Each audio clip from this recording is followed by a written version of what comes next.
St. Pete Beach Code Enforcement Special Magistrate hearing for June 12th, 2023.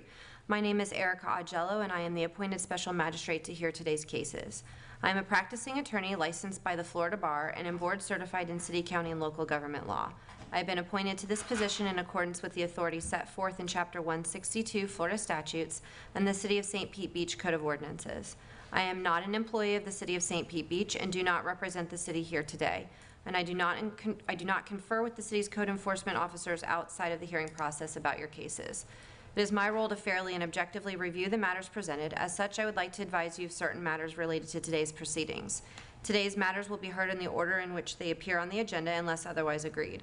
Every effort will be made to hear all persons having relevant evidence, arguments, or comments related to the specific case that is being heard. If you wish to speak today, it is necessary that you will be sworn in, which I will do momentarily. All testimony given will be done so under oath.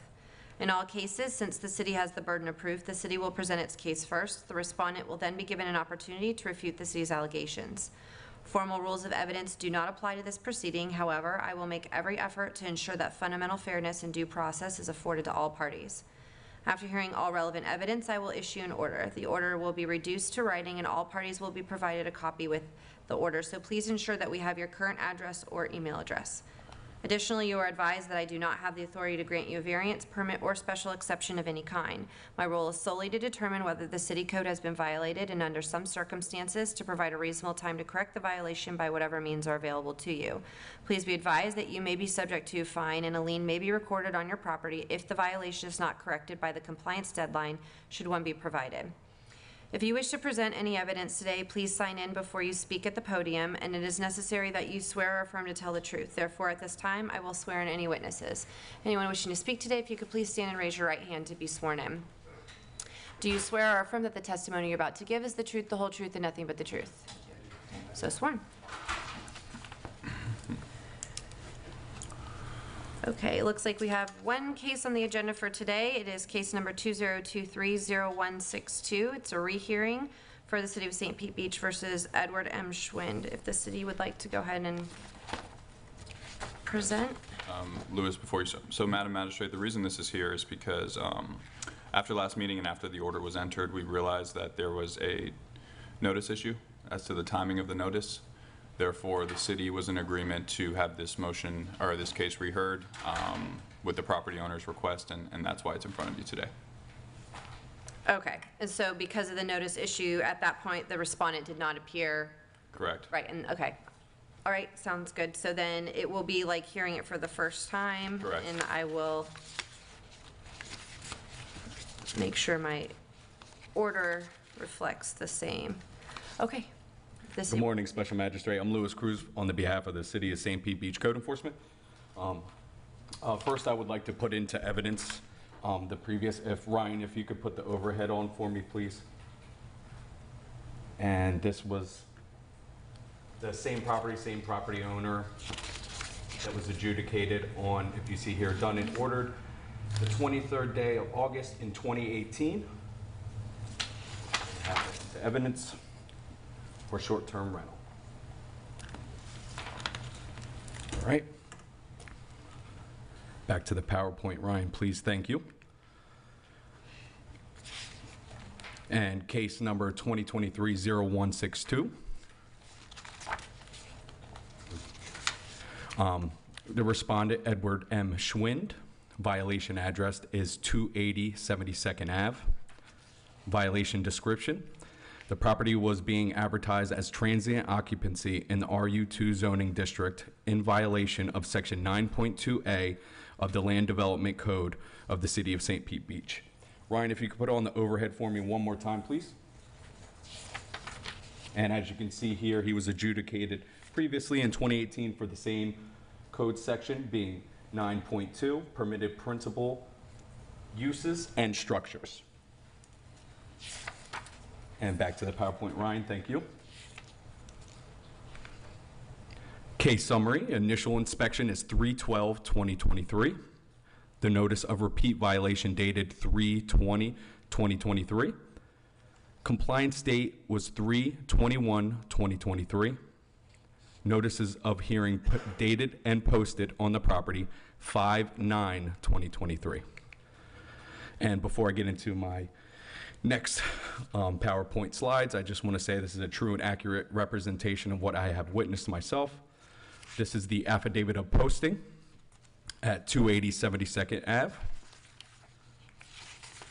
And the online ad through Airbnb, a minimum stay of 14 nights. This is 3/12/2023.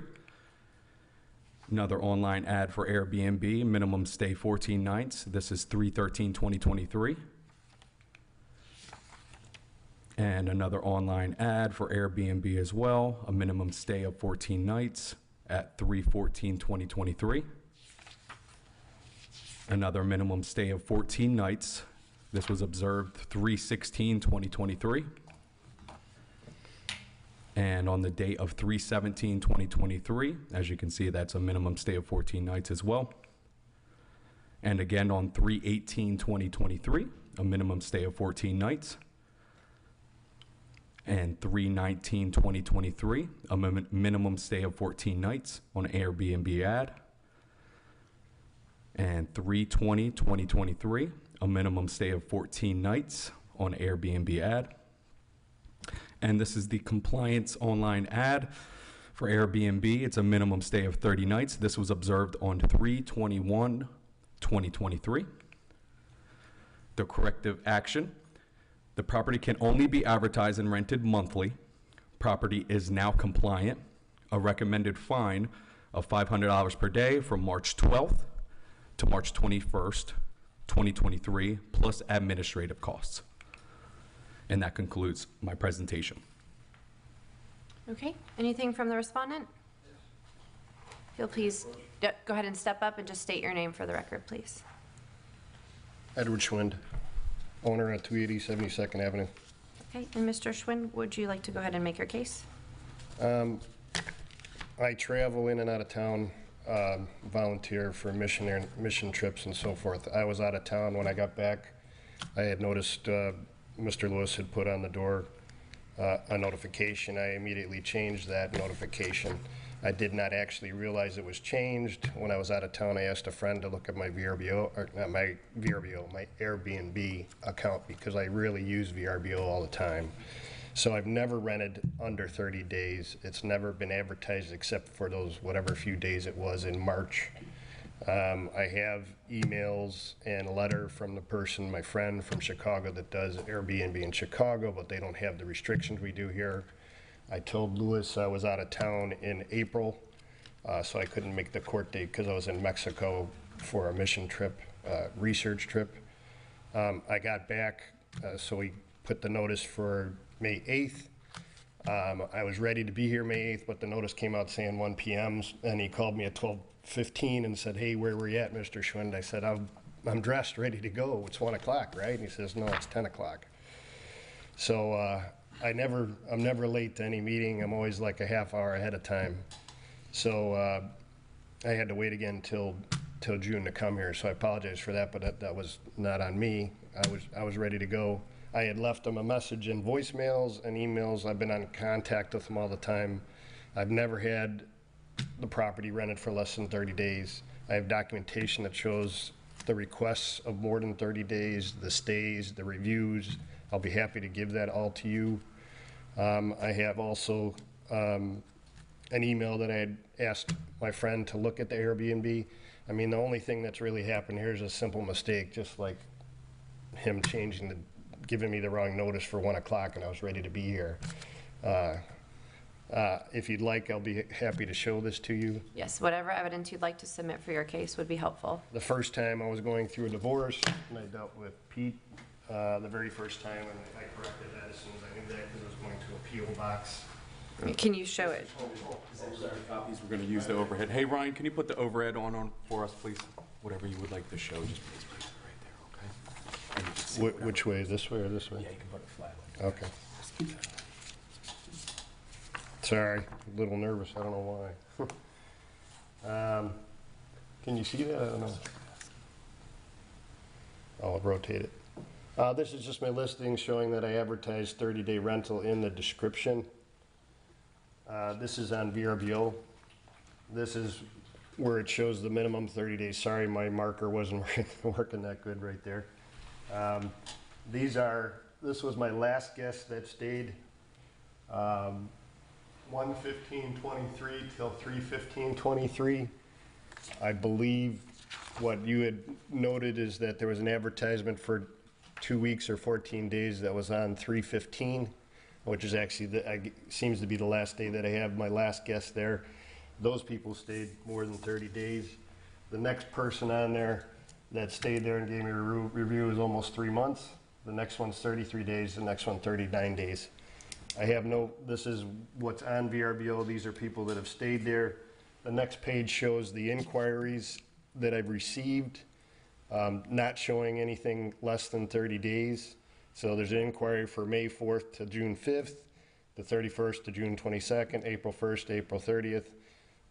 If I was advertising for a length of time, I'd have a lot more requests for weekly because, quite frankly, I'd have a lot more reviews and a lot more requests for that.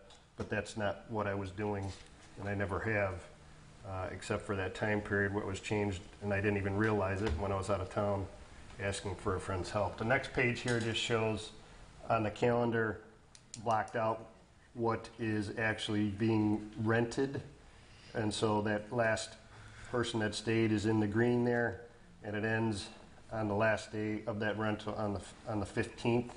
I have not had any rentals since that time period. Otherwise, it would be shown as blocked out categories on the calendar here. And from what you stated, my advertisement was the 15th through the 20th, and I changed it on the 21st when I found out that it was out that way. So this just shows the calendar dates where there's nothing booked, all the way through the end of the year. I have no bookings for less than 30 days. I actually have no bookings at all. Airbnb is the site that I rarely use and never even pay attention, to be honest with you. That's why I asked a friend to take a look at it. This is Airbnb showing that it's 30-day minimum, which is on the site. These are reservations. I've only had 3 as compared to multiple on VRBO. These are reservations I had. Sorry, my finger moves from 35 days, 30 days, and 39 days. And those are the only 3 that I've had as reservations on the Airbnb site because I just don't get the traffic on there. I don't like the system. I don't like to use it. So I asked a friend for help. This also just shows that there's no upcoming reservations on the Airbnb site. Quite frankly, if I was advertising weekly, daily, or bi-weekly, I'd have a ton of requests, and I don't because that was just a mistake, and I had no idea that it was there until he told me because I was out of town and not paying attention because I was in Mexico. This is an email, but can I grab my glasses? I can't see that. Apologize. Ryan, do you mind zooming in a little bit? Yeah, because I'm sorry, I tried to print it off. This just states to a friend of mine who I work with in Chicago real estate. Oh, by the way, I'm a realtor and I teach people about the correct rental guides. So when I'm working with people, I tell them what the minimum days are. Unfortunately, there's not a lot of people buying these days. It says, as we discussed the other day, I could use your help on Airbnb. I don't get as many bookings compared to VRBO. I'm out of town. Please use the ID password I texted you. Please tweak the listing and make it look better. Thank you for your help. I'm in and out of town March and the beginning of April for missions we're working on this year. Please text me or WhatsApp me. This is just me asking my one friend for help. You need this? Oh, sorry. Is this the right way? This is after I spoke with Lewis and corrected the problem. I asked my friend to send me a letter because it's not something that I would change, and I didn't even think about it because I don't really use Airbnb. I use the VRBO. You know, once you set these things, it takes like, 3 hours to set up, and then you don't really touch it. You just wait for things to happen. So this is a letter that he stated said that he had made some modifications. So really, it's unfortunate that I'm here. I mean, if I know you guys are checking these things on a regular basis. Originally, on my first situation when I had it, it was unfortunately a problem situation with my ex-wife, and things were going to a P.O. box that she wasn't opening. So I had called Pete at the time and the ex-mayor, and was able to correct that when I was in Chicago. And they put in a motion for me because I was out of town at the time with family in Chicago, where I'm originally from. So that's really what has happened. It's unfortunate that it's happened, but you know, it happened in one other time in 4.5 years. It would have happened a lot more times if I was trying to advertise this thing for, you know, a week or 2 weeks, because quite frankly, I have probably one of the nicest places there because I remodel properties. So I make sure they're nice and I take care of people. So I don't have transient renters. I know we deal with transient as the name is 30 days or less. I look at transient from Chicago as bad situation, you know, because that's what we deal with in Chicago. So I've never rented to anybody for that less amount of time. All my rentals, all my inquiries are over 30 days. All my stays are over 30 days, and these type of people book like a year ahead of time. So I had a cancellation in April for someone that, or in March for someone that was going to be there from April till like June-ish. Once that changes, it takes a while to get a rebooking. I had asked my friend when I was in the airport via email and texting if he could do anything to tweak my listing. I never said change days. He didn't realize because they can do it daily there. And he has some properties that he does the advertising on Airbnb. I don't like Airbnb. I use VRBO. So it was a simple mistake, and that's about all I can say. Okay. Does the city have any questions for the respondent? No, Madam Magistrate. Okay. Thank you. And if the city, does the city have any follow-up presentation? Okay. Okay. I am going to find that the property was in violation because there is evidence to support from the city that the property was in violation, not for renting, but for advertising. Understand that it was a mistake. I am not going, I'm sorry, did you say something? Okay. I am not going to assess any fines. I find the evidence to be credible, but that this was not changed by you, that it was changed by your friend, and I do see that you said that you would like him to tweak it to make it look better, not necessarily to change the advertising dates. So no fines, but I am going to assess reasonable administrative costs. Thank you. And in the future, it will be a repeat? Same as the, yes, there would still be a repeat violation going from this date forward for the next 5 years. Okay. Okay. And then I will get you an order to that effect. Thank you. All right. No new cases, no anything else, so looks like. No. No, please. I didn't mean to be here. No. We appreciate it. That's okay. It looks like our next meeting is July 10th. Correct. And that's a Monday, yeah. I will be here. Thank you. I'll be tired, but I will be here. We are good. Of course. Thank you, guys.